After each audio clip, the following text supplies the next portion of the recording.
આજે રાહુલ ગાંધીજીની મોજૂદગીમાં પ્રદેશ કોંગ્રેસ સમિતિના કાર્યાલયમાં અખિલ ભારતીય કોંગ્રેસ કમિટી તરફથી આવેલા સિનિયર પ્રભારીઓ અને ગુજરાતમાંથી નક્કી થયેલા ચાર વ્યક્તિઓ ક્રાઇટેરિયા મુજબ એવા વ્યક્તિઓ સાથે ખૂબ લાંબી અને વિસ્તૃત ચર્ચાઓ થઈ છે. અખિલ ભારતીય કોંગ્રેસ કમિટીએ અમારા જિલ્લાના એકમોને સશક્ત કરવા માટે જે કમિટીએ ધારાધોરણો નક્કી કર્યા હતા એ મુજબ વધારે સશક્ત જિલ્લા કોંગ્રેસ સમિતિઓ બને,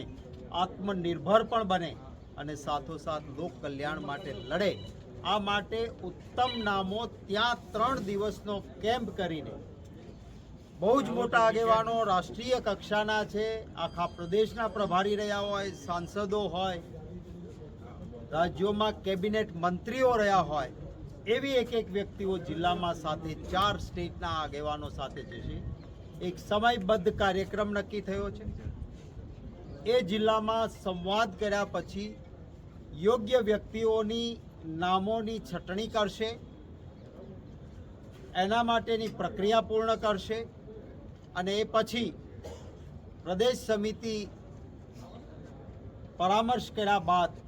અમારા પ્રભારી મુકુલ વાસનિકજી એઆઈસીસીને આપ્યા પછી